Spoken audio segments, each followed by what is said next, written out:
jag kan ju omöjligt åka till Los Angeles och inte hänga med hippies. Visst, jag bodde i ett hus med Aron Flam och Henrik Jönsson och de hade ju sina gäster. Henrik hade sina unga republikanska stjärnskott och sina uppstyrda och uppklädda politiska influencers. Aron hade allt ifrån komiker med tatueringar i ögonvitorna till ljusskygga whistleblowers. Och någon av oss måste ju ändå bjuda in det faktum att Kalifornien är någon slags hippie-mecka. Och jag tror att av oss tre så är det ju jag som får vara den inkvoterade hippien, eller åtminstone den som kvoterar in hippies i det där sammanhanget i alla fall. Så det är ju inte en chock för er att jag passade på under vår vistelse i Los Angeles över nyår att leta efter några intressanta medvetenhetsaktivister eller så kallade upplysningsaktörer. Jag är ju av den skolan att halva jag är hippie. Den andra halvan hatar hippies. Och det är en ganska märklig kombination för att jag rör mig väldigt mycket i hippiekretsar. Jag hänger mycket på yoga, retreats och meditationskurser och på olika burns, Borderland, Burning Man och andra typer av ängsbacka-liknande, tantradoftande, rökelsestinkande grupper som jag till hälften är nyfiken och fascinerad av och till hälften vill high-fivea i ansiktet med en stol så fort de börjar titta på mig sån där tindrande och blissigt. Som tur var så var den gästen ni ska få höra idag inte en sån person. Raghu Markus har sedan 70-talet, han är alltså en original G. Han har hängt med i hippierörelsen från dag 1 i San Francisco, i Kalifornien och hängt med de stora och tunga namnen och du vet, gnuggat auror med Eckhart Tolle och de här liksom riktiga giganterna inom uppvakenhetsträsket. Så att få hänga med honom och prata om hur det var att hänga med Ramdas i Indien. För övrigt så gick ju Ramdas, alltså Richard Alpert, en av de tidiga psykonauterna och hippierörelsens frontfigurer. Han gick bort typ 2 veckor innan vi åkte till LA. Jag hade ju tänkt träffa honom. Det var därför jag träffade Raghu Marcus som någon slags näst bästa alternativ i och med att Ramdas gick och dog. Han satt i rullstol så han rullade och dog. Men ja, på tal om det, Raghu Marcus podcast heter Mind Rolling Podcast. Det är jävligt spännande, trippiga, psykedeliskt tillgängliga, medvetande, nyfikna samtal med bland annat Duncan Trussell. Om du har sett Midnight Gospel på Netflix så tycker det är spännande, eller lyssna på Duncan Trussell Family Hour så tycker jag du ska kolla på Raghu Marcus podcast med Duncan Trussell. De har varit kompisar i många år. Så jag och Mr. Raghu börjar ju såklart ganska snabbt nörda både psykedelika och inre transformation och medvetenhet eller consciousness som jänkarna säger. Och något i hans ganska buttra och punkiga framtoning gjorde mig lugn. För det är någonting jag föredrar mer än någonting annat, så är det sura hippies. Sura hippies har fattat någonting som glada hippies inte har fattat. Och det gör att jag med trovärdighet kan bjuda in till samtalet från LA i början på januari 2020, strax innan Sodom och Gomorras och helvetets käftar öppnade sitt trånga svalg och rapade ut den här våren rakt i facet på oss. Så hade jag ett litet mysigt samtal med Raghu Marcus om upplysning, medvetenhet och psykedelika i LA. Tycker du om våra samtal och vill stötta oss så gör det på www.patreon.com/hurkanvi eller skicka in ett swish till nummer 123 124 7733 123 124 7733 på swish eller patreon.com/hurkanvi för att bli Patreon hos oss och få alla avsnitt reklamfritt och få tillgång till alla våra livesändningar också. Men vet du vad? Här kommer ett göttigt samtal med Raghu Markus.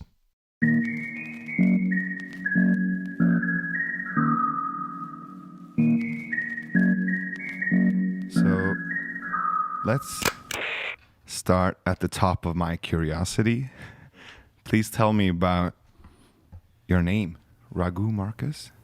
Where did I get that name? Yes, sir. Okay, that opens a whole kennel of worms, right? Good. And you'll have to tell me how far you want me to go in and out of this stuff. Oh, go too obviously, far, man. I got not obviously, but I did get that name, which is a nickname. My the full name that I use is Raghavendra Das, which means servant of the Lord of the Raghus, which is another name for Ram, the god Ram. There's Krishna, Ram, Shiva in the Hindu pantheon. And so Neem Karoli Baba gave me that name. And then when I got on a train, soon after I got it, I was with Indian people. Everybody's really friendly in India. And they said, "What is your good name?" And I said, Raghavendra Das, thinking, wow, this is so great. I've got an Indian name, Indians. And they went, "Excuse me?" They didn't get it. It was too much of a mouthful, even for Indians. In that moment, it became Raghu, which is also the name that Ram, the dynasty of Ram, is the race of the Raghus, which is the sun race. So that's where it came from. Now, in the end, as crazy as this is, 10 minutes later, we call him Maharaji, Neem Karoli Baba, the man in the blanket. He said, "Sundar Shamdas," like, that's your name.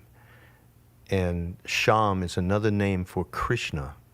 And Krishna is the beautiful blue flute player who engages all of the gopis, the gals that milk the cows, and they just do nothing but wait for Krishna to appear because they are lost in love with him. And in fact, there's something in that in the book about Krishna's Leela, his play, where one night, it's called Ras Leela every year. In this case, there was 100,000 of these gopis, and he made love to each one of them. It was like, it's this fantastic, romantic, erotic kind of thing. Anyhow, my wife-to-be at the time said, "Nah, he doesn't want that name. He wants the Ram name." And that was the end of that. So I have assumed that name all these years. Now, of course, how did I get there in the first place is a whole other question. Yeah, and also, what does that mean to a kid from Canada to go to India to get a new name? What does that symbolize? What does that mean to you? I was like any other. I mean, I was totally into psychedelics, right? I was into media because I was program director of a rock and roll radio station in Montreal in the late 60s into 1970. And I had some familiarity with Eastern mysticism. Yeah, but mostly I was saved because of Bob Dylan, because I just hated the culture and I hated being controlled, and I hated, what are you supposed to be, somebody now? You know? And then of course Dylan say it was okay, yeah, that's it, Bob. He's expressing what many of us are feeling. So there was some spaciousness in my life as a result of music, actually. That was a big thing for me. I saw my first really incredible experience of out-of-body experience without psychedelics was seeing John Coltrane live in Montreal when I was like 16 or 17. And he played do you know who John Coltrane is? Sure. Yes, of course you do. He played My Favorite Things. And I just went out. I don't know what happened, but I'll never forget it to this moment. So as time went on, I was looking. There has to be something else. So I was at the radio station, and the secretary called in and said, "Hey, somebody here wants to talk to you about a lecture at McGill University, the big university in Montreal." And I said, "Okay." So they said, "Oh, yeah, would you mind promoting Ram Dass?" he's giving a lecture at McGill University, and I'm going, Ram Dass, what's that? He said, Richard Alpert, Tim Leary. I went, oh, I love them, because I was right in the thick of that culture, right? But I said, okay, but send me a tape. You must have some tape of him giving a lecture. They sent it over to the radio station. I went into a studio, and every word was like, for anybody who's listened to the first time to Ram Dass, you know, the sense of, okay, this truth, I believe this guy. You kind of, just through his tonal quality and his voice and his presence through the tape. So I said, I gotta meet him. So they arranged it. I literally ran out and met him. And he opened the door. Nobody was he was in some house in Montreal, and he opened the door. And suddenly, right in front of me, you know, we're a few feet away right now. Well, half that distance, like right there, he contacted me with these incredible blue saucers of eyes. And all around me was just a field of caring, like I was the only person left on the planet, okay? Total attention, just, you know, what can I do for you kind of thing, without saying a word. We just were in eye contact for a couple of minutes, you know, and he just dropped that, no Ram Dass, no Richard Alpert, and just dropped into the book that he had not written at that time, called Be Here Now. I experienced that completely. And out of that, I had total trust. I had a trust that I hadn't had before with anybody. And that trust led me to India. And he was going to go, and I said, I'm coming. He said, well, I can't tell you anything, because he wasn't supposed to talk about Neem Karoli Baba. Of course, that's all he did. He said, well, I had a jewel. How could I couldn't not tell people. I couldn't not share it, which is really his legacy. You know, he's now, it's 2.5 weeks ago he left, so it's not even that long ago. So I did go there. He did get me to the right address, shall we say. And then as soon as I sat there, as soon as I met Neem Karoli Baba, I knew, oh shit, I've known you forever. You know, there was nothing new about it. I knew deep inside me I had known this person, this being, or whatever that was being emitted. And the first thought that came to me, okay, I'm home. I'm cool now. I'm home, you know. And then that's what Ram Dass was all about.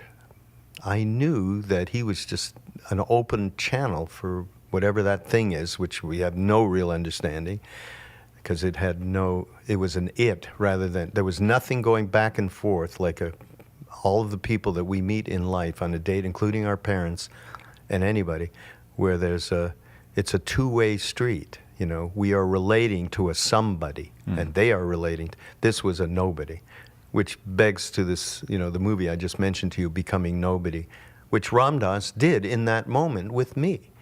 He absolutely, all the me-ness left, me, left.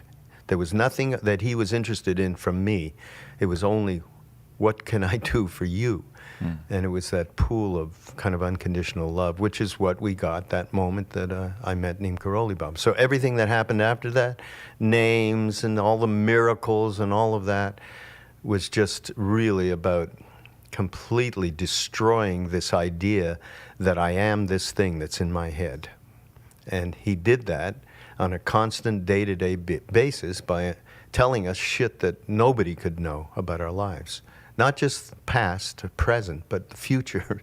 So it was like a very, very immediate way for us to get over ourselves, really. You know, we just could not then believe in the ego mind story that, you know, we had been telling ourselves all these years. And we were young. We were all, you know, between 18 and 25. Yeah. You know, so that's crazy too. And we only saw him the last 3 years of his life. And how many people? Maybe 250 Westerners total. I mean, you see these gurus that come every, you know, especially here to the States. You know, there'd be these enormous followings. So it was, but what happened was considerable considering what Ram Dass did. And Do you think that what you experienced with Ramdas when you met him for the first time, that sense of being seen, was that the same feeling you got when you met Neem Karoli Baba? Was that the same thing, contacting you or communicating with you? I would say yes to that in the way that when we talk about truth, there's only one truth. So Ramdas being with me in that moment of presence was just, it came from the truth, whatever we want to call that thing, you know. God, I'm not I don't love that word. I like divine presence, actually. That's not bad. Anyhow, the truth, though, yeah. So it all comes from the same place.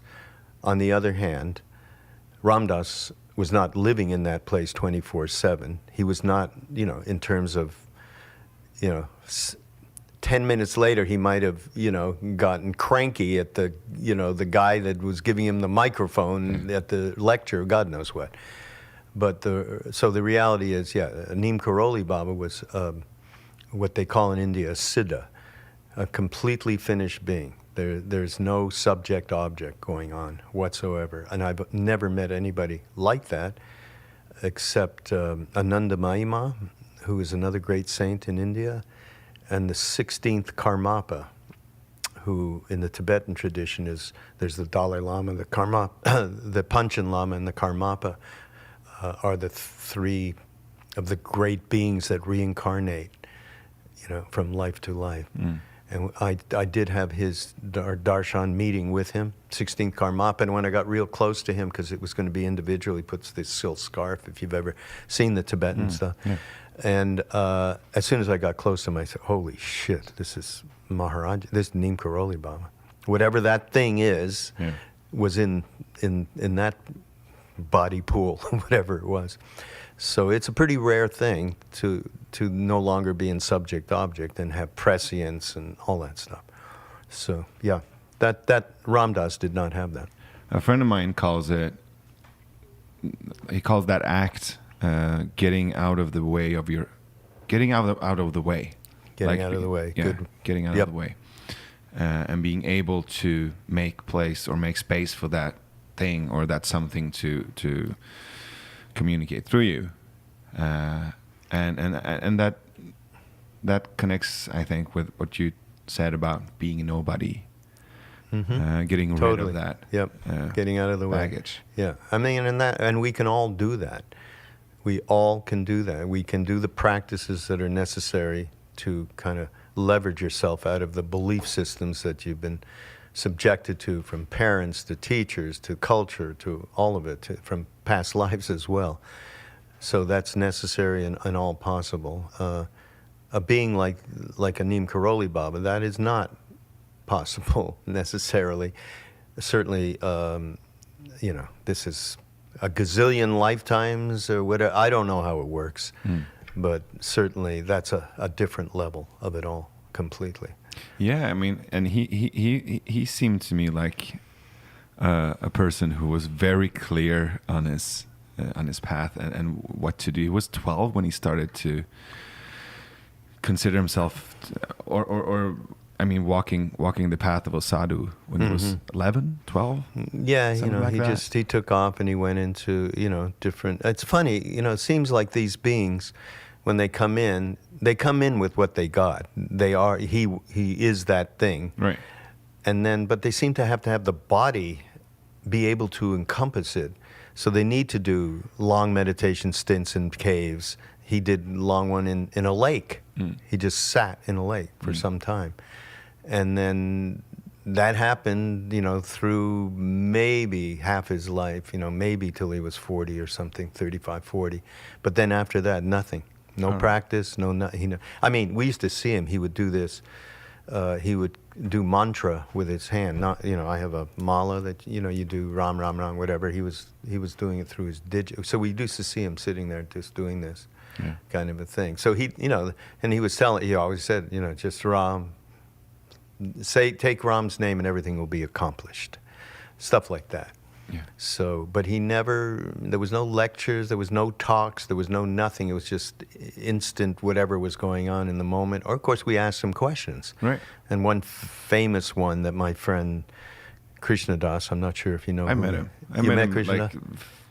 4 or 5 months ago. He was in Sweden. Yeah, Yeah. oh, you met him. Yeah. Oh, great. Yeah. So we were in India together from that time. We've been good friends for a long, long time.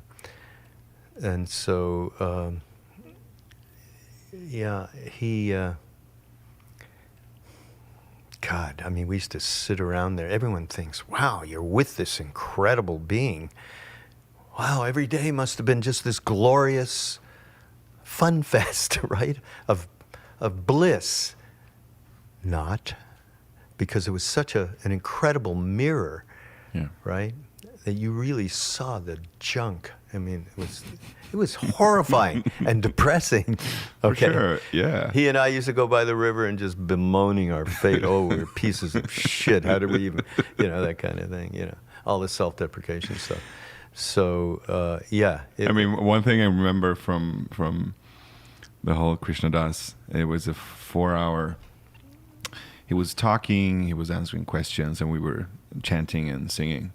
And I remember him being very, and I appreciate that. I think, I mean, the whole blissfulness is kind of overrated. I like the gritty, Real. raw spiritual work. Yeah. And I believe one of the first things he said was and it was a bunch of, blissy people in the crowd. He said, well, one of the reasons I'm here is that I didn't kill myself. I think me and my friend Amanda, we were like laughing our asses off, and some people took offense, and some people laughed. I don't know, but then that's something that, I mean, when you say something like that creates, for me at least, that creates confidence. I mean, I trust you. Yeah. When you show up in that kind of rawness. I mean, that's one of the keys to getting my trust. Yeah, and that's what Ram Dass is all about. That's why you cannot believe the tsunami that has come through us, through the foundation, Ram Dass's foundation, which represents his work, and Neem Karoli Baba, and the Buddhists that we interface with a lot. I mean, it's overwhelming what happened. I knew Ram Dass meant so much to so many people, but this was beyond. I mean, like little things like the Instagram, not little things, the Instagram account of Ram Dass went up maybe almost 200,000 people in the first 10 days that he was gone. I mean, that's how enormous it was, I think one of the things that I said in a little piece that I wrote and that is put out on Instagram was, aside from the incredible family that he introduced us to, aside from the satsang, sangha community, which is core for anybody to be able to move forward, is a group that is a one purpose, like-minded group. Aside from that, aside from the heart wisdom and everything, it was him saying, you know what?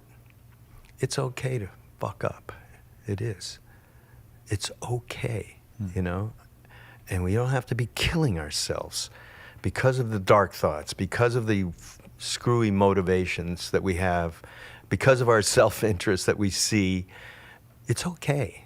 So that okay was a big okay for people because we spend a lot of time, with that judge. That judge has got that, the court is in session on a 24/7 basis, So I think that's really key to what Ram Dass represents.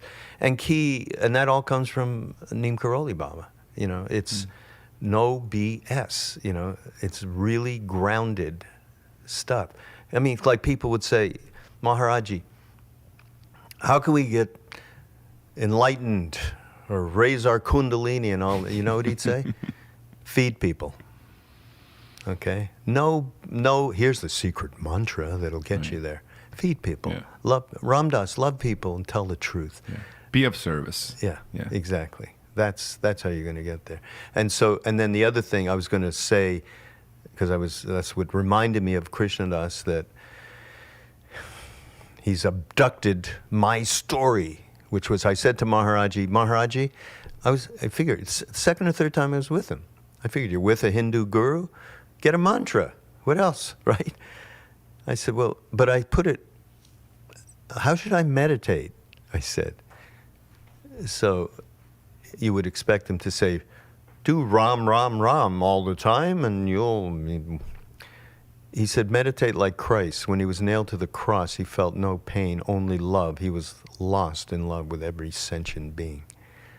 I was like, what? First of all, I'm Jewish. I don't know who Christ is. In fact, I was in school and the people in the Holocaust were my teachers. And they used to say Christ is bad. I mean, I had no idea of Christ whatsoever being brought up. And of course, I was brought up in a Catholic province in Quebec. And then Ram Dass came the next day, and I said, Ram Dass, he told me to meditate. Like, Christ, can you talk to him? You have a more convivial relationship. I was like in awe in one way. And he said, sure. So we went back the next day, and Ram Dass said, Maharaj, you said to meditate like Christ. So how did Christ meditate? So Maharaji, like, closed his eyes and just sat up. And then there was silence. It was me, Krishnadas, Ram Dass, and a couple other people. And we were, you know how it is when you're with your parents maybe and something goes wrong or there's something happening and if they start to cry, you're like, huh? Tears started coming down from his eyes. And he opened his eyes and he went, you just don't understand. You don't understand. He never died. You don't understand. He lives in everyone's heart. He's lost in love with every sentient being. And he went on from there, and we had darshan of whatever that is. It's the same thing. It's the thing that's in him, the thing in Buddha, the thing in Dalai Lama, whatever. It's the same thing. And then I had an appreciation of reality that I had never had before. And the other thing that he would do, there's only one. It's called, in Hindi, it's sabek. He'd look at us and go, sabek, there's only one. Okay? Krishna, Ram, Buddha, Hanuman, one. So we started to then understand on a much deeper level, at a very young age, a bit of what truth is. When I listened to your podcast, the Mind Rolling podcast, I really appreciate it. I just heard the episode with one of the episodes with Duncan Trussell. Yeah. Have you gotten to him? You should have him on this thing. Oh, I've contacted him. Yeah. I will again. He's amazing. He's a great inspiration, not only for his sense of humor and his poetic. I mean, I don't even know where to start to describe that guy's brain, but it's like a mix between Ram Dass and an episode of Rick and Morty. It's like really amazing and cartoonish. So I heard you talk to Duncan, and also I'm really fascinated about the whole concept of mind rolling, and I would love for you to expand on that, because it reminds me a lot of what I want to explore with the art of conversation. Mm-hmm. So just please introduce us to the concept of mind rolling and what that means to you. Slightly embarrassing, because mind rolling is a Tibetan tradition. That's not even the right word. There's a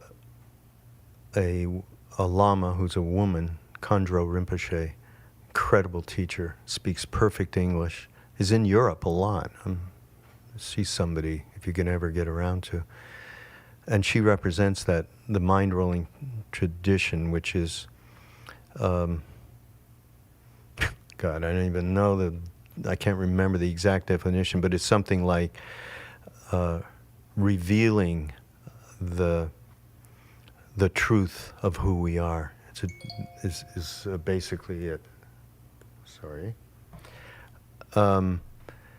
So I first started this with a friend of mine named David Silver, who I've done a lot of stuff with over the years. He's worked with me on some different Ram Dass projects, but he's worked with everyone from the Beatles to Bob Marley. I mean, he's amazing, a director and writer. So I said, let's do this thing. Let's try and get to revealing who we are and letting everyone know who we still maybe believe who we are, and share that with people. And let's do it around consciousness, around the culture, around whatever it is that can help people get to a life in balance on a day-to-day basis. Whatever we can do to support and serve that. And in fact, later on, I did a series, an online course called Life in Balance. So I'm fortunate to have some fantastic teachers like Jack Kornfield and Sharon Salzberg and Joseph Goldstein and Roshi Joan Halifax. Just an amazing array of people we've been friendly with for these decades, alongside of Ram Dass. And we took these excerpts of life kind of teachings, very practical, talking about no woo-hoo, new age bullshit whatsoever. That's what, I mean, I'm more interested in my own life. I love the Tibetan traditions, the Buddhist traditions. And Maharaji was, although he was Hindu, and he certainly introduced us to like Hanuman, who he said was exactly the same as Christ. It's all about service, right? One day, I was with Krishnadas, and he had a bum knee, and I helped him get over to the ashram, because he wanted to see Maharaji. And Maharaji said, "Boy, you're a good friend. You brought him all the way here," fully knowing that, although I was a good friend and I did want to help him, it was just a good excuse to get in front of him. And he knew that, all that motivation, So then he got up and he said, "Okay, just sit here." And he went off with somebody, and then he was just in the courtyard, and then he started limping. And Krishnadas goes, "Oh, Jesus, can you believe he's probably taken this on?" And sure enough, Krishnadas was fine. He sat down, and then suddenly Krishnadas didn't have a knee problem. But then Krishnadas had a diary, and in that diary, he had a little excerpt from Mahamudra, one great Buddhist text. And Maharaji asked the translator to translate, so they read a bit of it, and he went, "Teek, bahut, very good, it's right on," whatever that was. And then he flipped the page, and there was a picture of him. And he said to us, "Who's that?" And we go, "Yeah, you're trying to josh with us or something." "It's you." He goes, "Nay, Buddha." And I'll never forget that, because so many of us from that time on became involved with Buddhist teachings. Particularly, another somebody, if you make it back east, is Danny Goleman, who wrote Emotional Intelligence. I mean, he would be a great person to talk to as well. He's close to His Holiness the Dalai Lama and so on, and many of us in one way or another. So that has always been a grounding thing mixed with the bhakti thing, with the yoga of devotion. That you were at that concert with Krishnadas, Yeah. and you obviously saw people just open up with. He's just doing his practice. That's why he's way different than any of the other people who are doing this kind of a thing. There's that performance thing. He's sitting there and doing his practice. You come on the ride, no problem. Don't, no problem. He'll do it anyway. Yeah, he'll do it anyway. Yeah. So that mixture of these two things, which we do in Maui, these retreats we have in Maui, they include Jack and Sharon, all of our Buddhist friends alongside. So it's the mix of the yoga of the heart with the Tibetan Buddhist wisdom is a really powerful one. And I just want to get back to the mind rolling concept. If you could, describe that as a practice. Is it a practice as well? It is, in that there isn't anything that isn't a practice. I mean, me sitting here with you right now is a practice. I mean, stuff is coming up. I have mindfulness about it. How I'm saying things, motivation, tone. So everything is a moment-to-moment practice, no doubt about that. And with mind rolling, I mean, I love meeting people. I have such a good time with that. And at the same time, I'm looking for us to investigate a way that we can make this as practical as possible, down to earth as possible, these Eastern teachings, which can be very esoteric and very difficult for people to really use. Yes. I mean, unless you go sit Zen for 10 years in Japan or whatever, So that is a mission for me, a strong one. That's just who I am. I mean, I like to be really practical about all of this. So, and then people say to me, well, you were in India with this, enlightened being and all of that. Yeah. But here I am, right here and now. And actually, he said to us, Maharaji, I've done everything for you, which to me meant he opened up the whole doorway, okay, and we walked through it. Okay, but there's one thing he said, I leave the mind to you, right? And that's any of us that have had an experience of divine presence, whatever it is, an alternate take on consciousness. We all, we just have, we've got it. Once you have that, it could be through a piece of music like it was with me with John Coltrane. As I said, through a psychedelic, through reading a book, through hearing something. Anything can wake us up. And you have that awoken moment. And that is, then you're there. You just got to trust that, right? And that trust leads to something bigger, faith, which has no mental stuff going on to it. And then you got to deal with this mind, okay? The mind and ego is a very bad master, but could be a good servant, right? Is what the Eastern teachers say to us.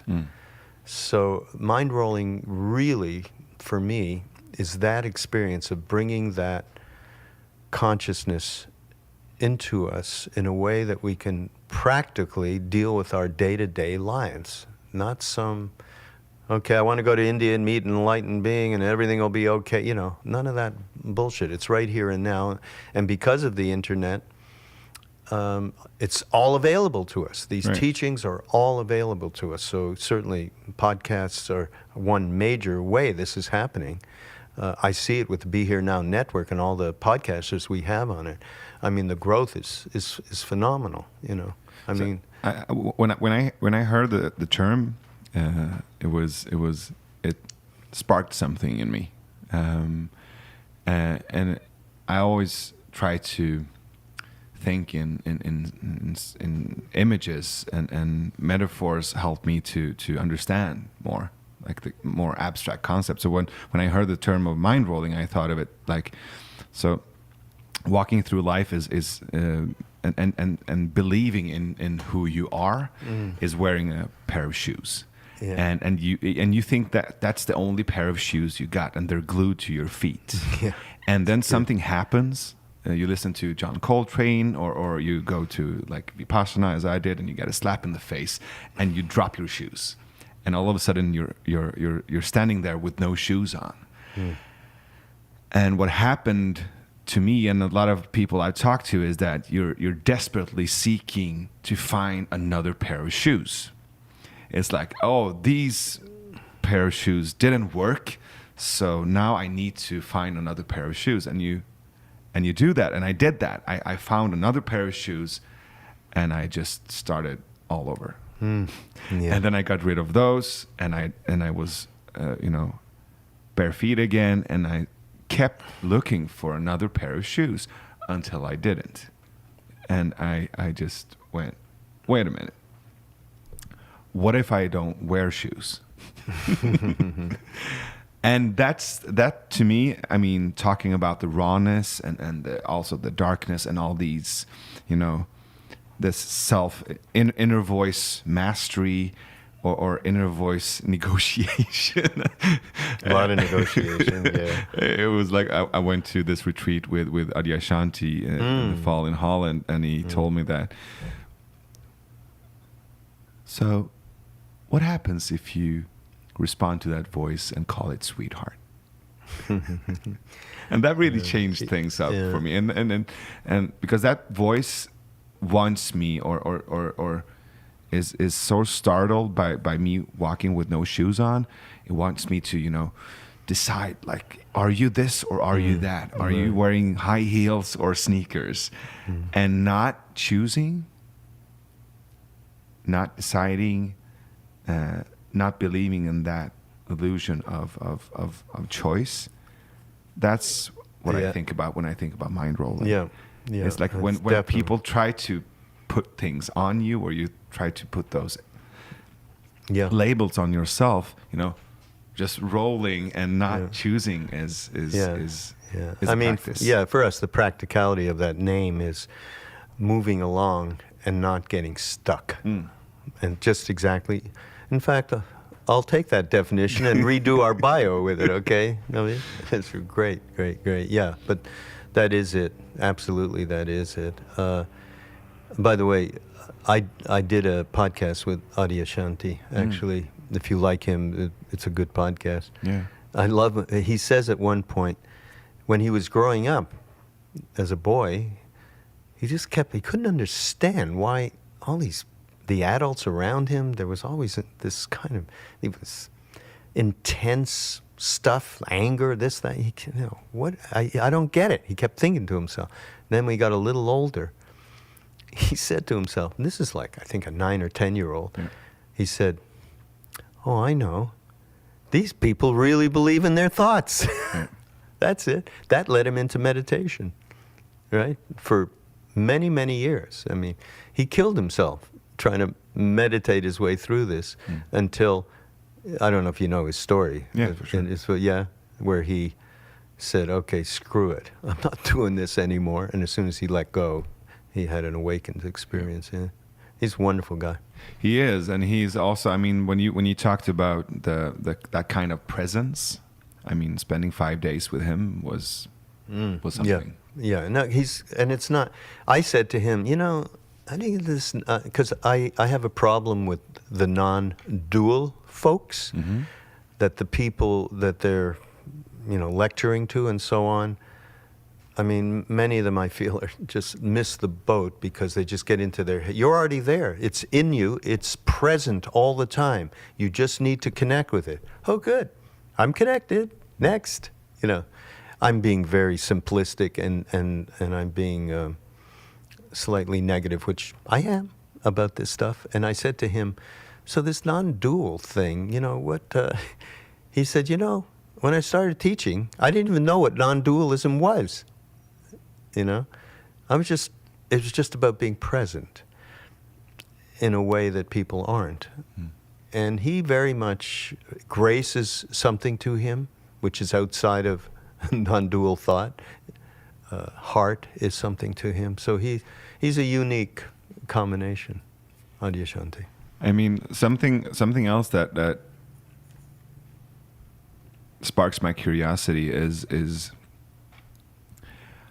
how we talk about and the whole layer of psychedelics connected to the work, like to the practice of it, and different people have different opinions and different triggers about the subject, and I'm really curious about what you see and what your thoughts are about psychedelics connected to this spiritual work. Well, it's what we were told. I mean, you know the story of Neem Karoli Baba where Ram Dass gave him a bunch of acid? I know the story, but I would love for you to tell it.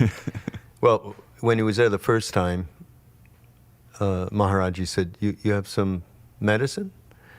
And Ram Dass, yeah, I've got some aspirin. He must have a headache or something. He said, no, the yogi medicine. Acid? He goes, so he gives him some and he takes it. Nothing happens, right? But then he goes home to America for a couple of years before he went back, and that's when we all went back the second time. And he thought, Jesus, I don't know. He threw those pills, and maybe he threw them. Maybe he threw them to the side. I'm not sure. And he had all this doubt in his mind. So he goes back. Of course, Neem Karoli Baba said, got any more of that medicine? Ram Dass was well prepared with some really good Owsley. I mean, he gave him a lot, right? Yeah, more than you. I mean, especially the second time. Yeah. Like it was a bunch, and he put them in his palm. Ram Dass, and Maharaji went like this. He took each individual pill, opened his mouth, he put the pill on. Did I do it right? Right, knowing that Ram Dass had all this doubt. Anyhow, in the end, nothing happened again. And he said, this is good for beginners. It gets you to have Christ darshan for a couple of hours, but then you have to come back down. Best to feed people and love people. Yeah. But he did say it was good for a beginner. So in all of these years, so many people still, I mean, they're all around. Like the people that work for the foundation are mostly in their 20s and 30s. Yeah. I mean, there are some that are, but not many, a couple that are older than that. And Be Here Now and acid. It's quite a combo that opens the door for these people. I read somewhere, someone was quoted, I don't remember who it was, but the quote was something along, using psychedelics for spiritual work is trespassing in God's garden. And to me, that's Is it a fundamental Christian who said that? No, it seems very like judgy and slightly. and I appreciate so there is a truth to that, but there's also What's the truth to that? And I'm not like going around advocating acid. Let me tell you. I would say the truth to it is that it's a visit to God's garden. I mean, it's not trespassing, but it's a visit, and I call it like a digital field trip. A digital field trip to human potential, but it's just a field trip. It's not the real practice, but it's a part of it. And I think it was I heard James Fadiman talk to a Buddhist teacher, and he asked him about the tradition of psychedelics within the Buddhist community, and also like the how. Microdosing psychedelics and combining that with meditation and spiritual work. And I think it was the Buddhist teacher who said that, well, spiritual work is waking up, getting your equipment and your backpack on and walking the path up the mountain. And it's a lonely path, and you see others like if you look to the side, you can see other people walking their paths, but you need to walk your own path with whatever that entails, and carry your luggage up that mountain. Well, that's the spiritual work. Just okay. Yeah. I love those Buddhists. Yeah. And using psychedelics is just for a moment. You go in this chopper and you go to the top of the mountain. And you breathe that air, and you see the view, and you enjoy that, and then you go back down and you do the work. You do the work, and maybe that perspective or that fresh mountain air could give you some energy or some inspiration, or almost like a map to know what roads to walk up the mountain. But it's not the actual walking, and that seems fine to me. I mean. Yeah, I'll buy that. But I would also, I would give it a little bit more credence in terms of when you have that experience, you are certainly in that moment living in a truth that you have not known before, especially if it's the first time. Yeah. That never leaves. I mean, that is going to be there. Even though, as you said in a different way, the psychedelic experience is a reflection of the truth, right? Until you are 24/7 there, it is not the truth. Yeah. But even that reflection, as you say, it gives you the inspiration. It gives you the idea that, of being courageous to really do the work that's necessary. And to me, we're not looking at enlightenment. This is bullshit. We're looking at how about being kind. Yeah. to people, and compassion. How about trying to see in this movie at one point, the Becoming Nobody movie with Ram Dass. At one point, I love this part of the movie. He just says, "When is what you want enough? When is what you need?" Or he says it actually, what do I want enough? When is what do I need enough? It's much more interesting in life to say, what can I do to help you? Yeah. And I love that. And that's where we want to get to. Forget, levels of consciousness and moments of bliss and experience. I mean, some of the biggest problem with psychedelics, in my mind, is that it's such a fabulous experience, especially the ayahuasca thing, which is so popular, in Western culture. I mean, do it and keep doing it for what? And some people say, well, I find more out about myself through the trip and so on. I'll tell you a crazy story, and it just popped in my mind. A young man that I met in India, because we do sometimes take people to India on yatras, pilgrimages. He said, I actually met him in an airport, and he said, I got to talk to you. I said, okay. And he tells me his whole story. He was doing these ayahuasca ceremonies, and he got so out there that the shaman decided he was going to make him a shaman, 3-year-old kid. And so he was in training to do that. In that process, when you do an ayahuasca trip, you have, your, shall we say, consultants entities that come to you and advise you. Usually it's 2. He said, some reason I had 3. And the third one was always right. The other 2, not so much. He came to know that was Neem Karoli Baba appeared to him. This is an Indian guy from Toronto, young kid whose parents had nothing to do with Maharaji whatsoever. So how that happened, we have no idea, which happens all the time. And he saw through his desire for constant experiences, and he actually left it. But before he left it, the reason he contacted me, because he was told by Maharaji, translate Miracle of Love, which is Ram Dass's great book from the 70s of all of people's experiences with Neem Karoli Baba in India, mostly Indians. And it was, and of course, Spanish. There's so many people, who speak Spanish who are really, of course, interested and live in America, So anyhow, he gave it to me. He did it, and he gave it to me to publish, okay? And I said, we're doing that. We're going to actually publish. This comes out of an ayahuasca thing that he had darshan of Maharaji. I mean, talk about crazy. But anyhow, the reality of psychedelics is it's such a trap because that experience is so great. So it's a trap to continue to have. And, you can tell yourself lots of stuff about, I'm finding out more. And maybe you are, who knows? I don't know anything. Except I do see people that are trapped. And, they'll be trapped as long as it's necessary until you wake up like this kid did and go, okay, I don't need to be doing that.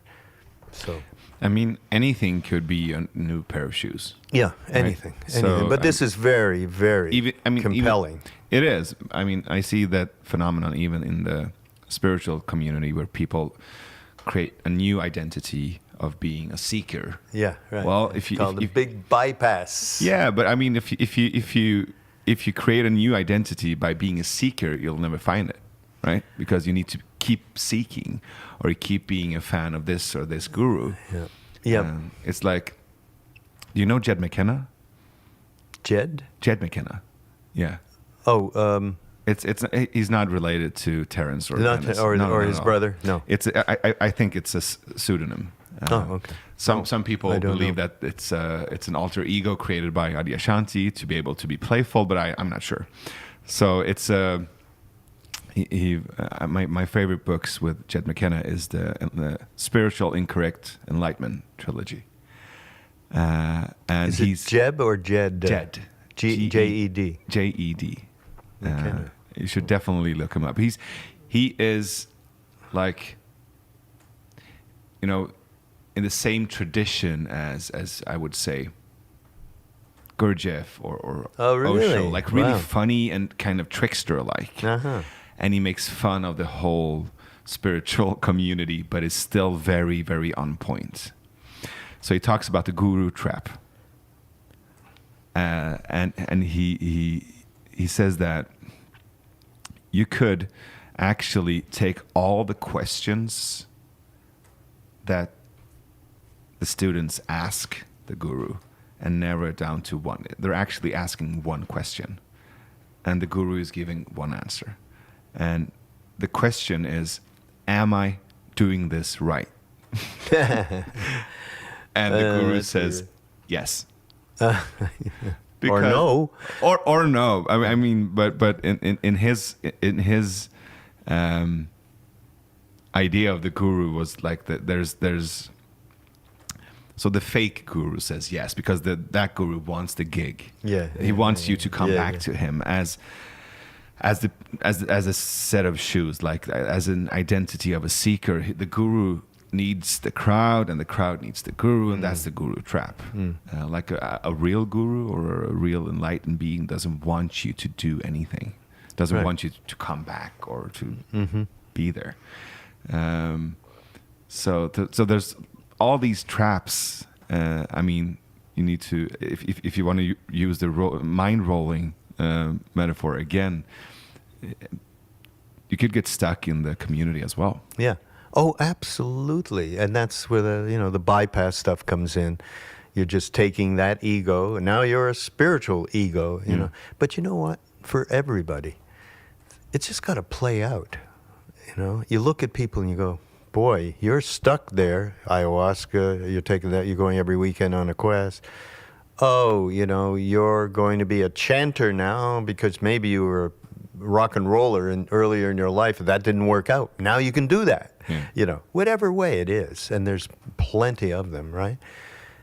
And maybe it's a friend, and you see it happening, right? You see clearly, and you'd like to say something, and maybe you will, which maybe will create a something for that person to be able to drop those shoes, as you put it.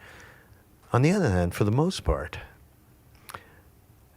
how do you just sit back and just love that person and allow them to be and not project what it is, even though most probably you're right, they're stuck somewhere. I see this all the time. I have a terrible time not backing off, or I can tend to be a little bit cynical about especially the new age kind of thing, I had a record company in LA in the 90s and 2000s. It was like part of the reason I had it was devoted to counter new age music. It was all about world beat music, substantial music. Meanwhile, these people were making a fortune, and I was like slogging through. We did okay, but that was my idea of I'm gonna show them. So there's so many ways that we every day act out these different scenarios that create a persona that we are comfortable with, that kind of fend off all of the darkness. Yeah. And how to allow that to be. I mean, Ram Dass said, again, I keep referring to this movie. It's a bit of a commercial, sort of, but it is great, actually. And he says, I bumped into an old professor friend of mine, and this is after he was Ram Dass and all of that, from Harvard. And he says to Ram Dass, Dick, you haven't changed at all. Everything. And he said, yeah, the reality is all of these neurotic, I'm just as neurotic as I ever was. But those neuroses have become like little schmoos. Yeah. And that is truth.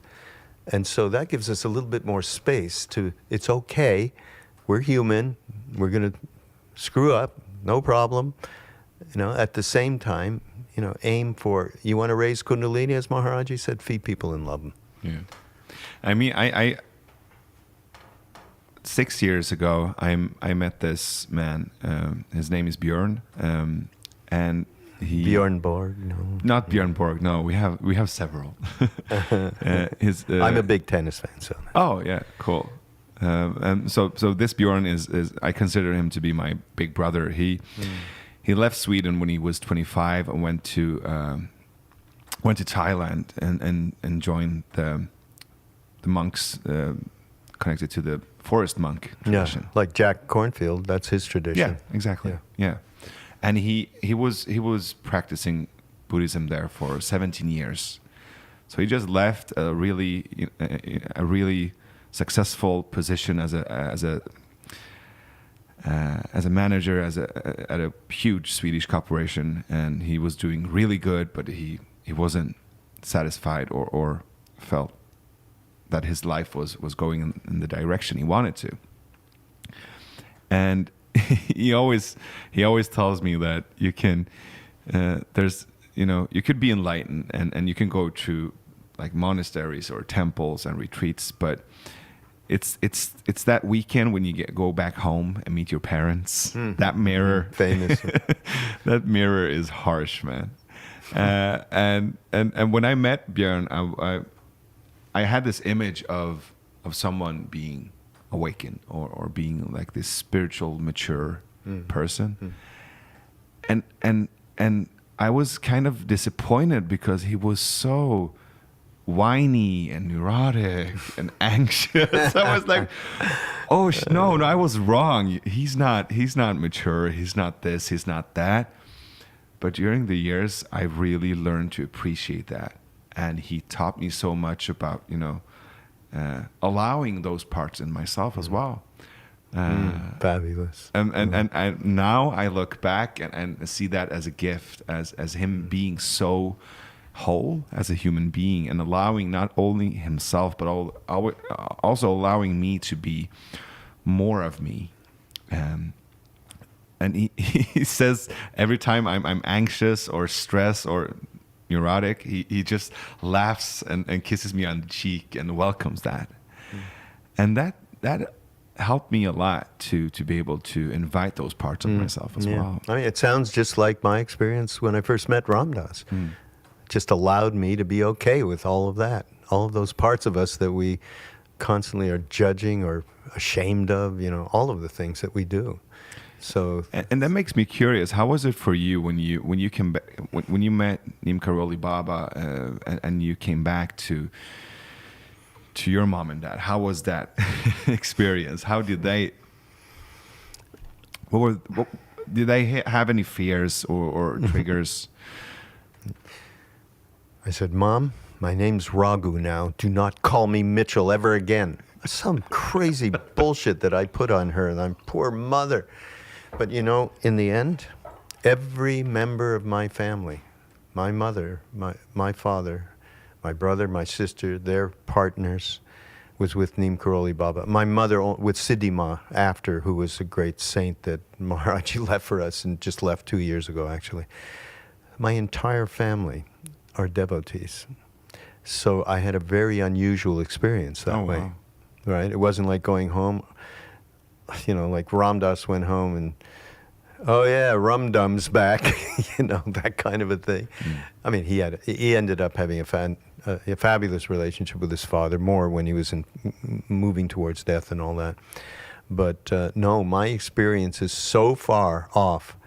I mean, actually, it's funny because I just had somebody going through memorabilia since Ram Dass has left. We're trying to really make sure we catch all of that and scan it, get it all straightened out, because we'll have eventually a traveling exhibit of Be Here Now Ram Dass, and then maybe it'll go into a big library and all of that. So we're working on that. And it's not just Ram Dass. I had all of these incredible letters that she found, and I found one to my father it was just extraordinary. It had stuff in it I didn't even remember, that referred to what I'm actually doing now in terms of moving. I moved back to California, to Ojai, and we're setting up a center there for the foundation and so on. It's all happening. And in this letter, he said that to me. Who wrote the letter? I wrote the letter to my father. To your father. Maharaji just said, "What are you going to do when you go back to America? Are you going to go back into the radio?" I go, "No, I'm not going to do the radio. I want to set up a satsang center." Now that's happening. 50 years later, some crazy shit, right? Amazing. Of course, I did go back into radio when I went back. So, God, so much stuff. I mean, we start talking and, all this stuff starts to flow through, and these remembrances of all of these moments that I have to go back to Ram Dass, like when I mentioned some of the things that he had given, and one of the great ones was just what you got from your friend. It's okay to be human, basically. That's what we're talking about. Stop killing yourself about that. That's a huge thing. We are doing that day to day, I mean, it's a very tough thing, because it's easy to think your way out of it. And I have to say, everyone, like, practice. You gotta practice to leverage, the leverage that your mind has on you. You've got to practice, getting a crowbar in there and, moving that out a little bit. And that is meditation. It is chanting. It is asanas. It is pranayam. It's all of the things that we have access to in one tradition or another. I mean, for people who are listening right now and feel a bit distanced to the Eastern culture and philosophy, how would you translate that into a modern Western context? That's what Mindroll is trying to do on a day-to-day basis. But forget, everybody who's listening. I mean, the only way you become interested in anything that might transform your life is because you're suffering, okay? We are suffering. You get to the point where it's just too much depression, too much addiction, too much separation, too much aloneness, whatever it is. It boils down to suffering. You are going to make a move because of that. That's one level. Another is, it is written, folks.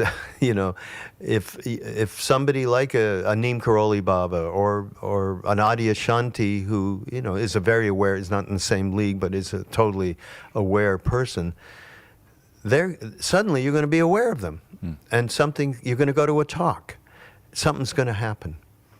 So it's just through the suffering, where does that first inkling of trust come? And that trust is in the intuition inside each one of us, okay, that knows this is what I need right now, because I am so unhappy. I was so unhappy as a teenager, all the way into 20 years old, 21, and then I had music. I keep remembering this now. That was the most important thing to me. Which is why I do a lot of chanting, and mostly private. I don't, Krishnadas does. He takes care of that publicly in terms of representing what we do. But, I have to say that whatever it is that anybody out there, you are going to, something is going to come to help you if you just ask. And you don't have to think of God or anything, just through a trust of a something. It could be that psychedelic trip. It could be that book you read. It could be Navid's podcast. Something, bang, right. And then the best thing to do that I know of, practice-wise, is getting together with other people who want to move forward out of the shoes that you keep referring to as a great analogy, and we can all be barefoot in this space together. And so we do these retreats. I can't tell you how fantastic they are in Maui and California and India. Now we're going to do them all around the country. Hopefully, we'll start doing that. I can't tell you the importance of them. I can't tell you how the way people walk in and are able to just let go of those shoes. They really do. They take off their shoes because we make them, but in another way, they're taking it off because they want to. We want that. We want to be able to share, this heart, this one heart. I mean, there's no doubt about it. We're doing it right now. I mean, I don't know you from Adam or Jill, and here we are, and this space is being created because we care. That's all it takes. So getting together with like-minded people, in whatever way, a Buddhist meditation, a Zen meditation, a Sufi dance, it doesn't matter what it is. Right. They all go up. I mean, you talked about going up the mountain. The Buddhist thing is we have a solitary thing here. This is up to you. There's a little too much of that for me in that. But yeah, we are all going on different paths up the mountain and they get to the same place. Yeah, I agree. I really appreciate the group and the collective and the community more and more. When I first came back from retreats, I was alone. I felt so. I almost felt tricked. Like I went to this retreat, I got a glimpse of something good, and I came back, and there was no one to connect to. But that also inspired me to invite people to create that kind of community, and to reflect on what kind of relationships I had. But that's the main thing right now. It's the tribe. Is that happening in where you live? Oh yeah, I mean Sweden is cooking. Really? For sure, yeah. And it's a mix between the burner community, the psychedelic community, and the tantric community. So those three communities are merging, and something really, really inspiring is happening with teachers like Byron Katie, Adyashanti, Ramdas, and all these really interesting people. But it's a new crowd. It's a new crowd of entrepreneurs, hipsters, techies, and it reminds me of what's happening in here in LA and San Francisco and California, but also in other parts of the world. So that's great. I feel that's hopeful. Really great. For sure. I want to come visit. You should. You're so welcome. We would love to host you. Oh, wonderful, wonderful. So the Mind Rolling podcast is on YouTube and also as a podcast. It's on YouTube. It's of course on Apple. It's on wherever podcasts are distributed worldwide. But you can go to BeHereNowNetwork.com. There's about a dozen or so of us up there, including I do one where I introduce Ram Dass, Krishna Das, Jack Kornfield, Sharon Salzberg, Joseph Russell, Duncan. No, Duncan is not on the network. Duncan's on his own. He's on a comedy podcast. But we are, good friends, and we do a lot of stuff together, and we have a great time.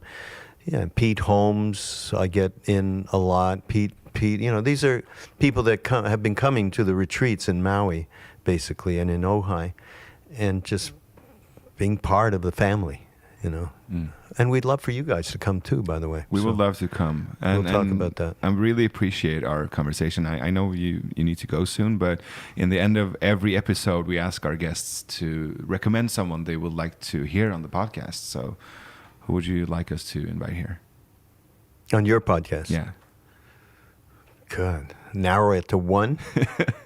Oh, you can mention several. If you can... There's a Tibetan Lama named Mingyur Rinpoche, who is one of the great lamas that is, and he's a young guy, maybe 45 now, who at one point, he comes from one of the most exalted family of lamas. His father's name is Tulku Urgyen Rinpoche. Everybody get his bio. There's a biography that he wrote about his life that's spectacular, and had 4 sons. I don't know one of them, but I know 3 of them. They're all extraordinary lamas. But he, being the youngest, a number of years ago, he left his he was the head of several monasteries in India, in North India and in Nepal. And he left that monastery, and he just said, he jumped the wall. He didn't tell anybody except his father. And he went off for 4.5 years as a sadhu without no money, no nothing, because he wanted to experience what he is without the trappings. And he almost died. He got food poisoning, and he almost died. He actually had an NDA, a near-death experience. He is extraordinary. His book, what's his book called? In Love with the World. Can you say his name again? Mingyur Rinpoche. Mingyur Rinpoche. Rinpoche. Okay. And I did a podcast with him that I urge you to watch. Oh, wow. Krishnadas and I did. The level of just pure awareness in his face is extraordinary. And his whole thing is so practical and so incredible. Yeah. So he came to me. Of course, Duncan Trussell will be fun too. That would be really fun. I'll tell Duncan. Yeah, I would love to meet them both. Thank you so much for being on the How Can We podcast, Raghu Marcus. I really appreciate you. I really hope to see you in Sweden and Scandinavia soon. Absolutely. And we'll definitely on my way to India one of these days. Oh, for sure. It's just a shortcut to India. Yeah. So thank you so much. Thank you.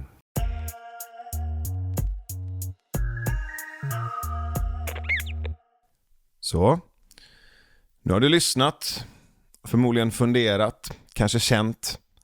Det kanske både fanns triggers och projektioner och utmanande tankar där du behövde snegla snett åt vänster och undra, var det där verkligen en idiot eller var det jag som tolkade det idiotiskt för att jag egentligen någonstans längst in tyckte att det här var jobbigt att höra och så blev det en psykologisk smärta som jag egentligen ville och borde ta hand om, men istället för att göra det så formade jag om det som en trigger och projicerade det utåt som vi så vanligt gör när vi inte sneglar snett åt vänster. Så vill du dela med dig vad du tänkte, kände, triggades av, så gå in på Hur kan vis Facebookgrupp, Hur kan vi eftersnack. Och tycker du att vi ska fortsätta göra de här samtalen och bjuda in både sura hippies och glada konträrer till Hur kan vi, så stötta oss på patreon.com/hurkanvi eller på Swish 123 124 7733 och släng in en liten slant och stötta oss frivilligt för att vi ska ha möjlighet att fortsätta göra de här samtalen. Alla avsnitt och hur du kommer i kontakt med oss hittar du på hurkanvi.se. Jag heter Navid Modiri. Samtalet fortsätter.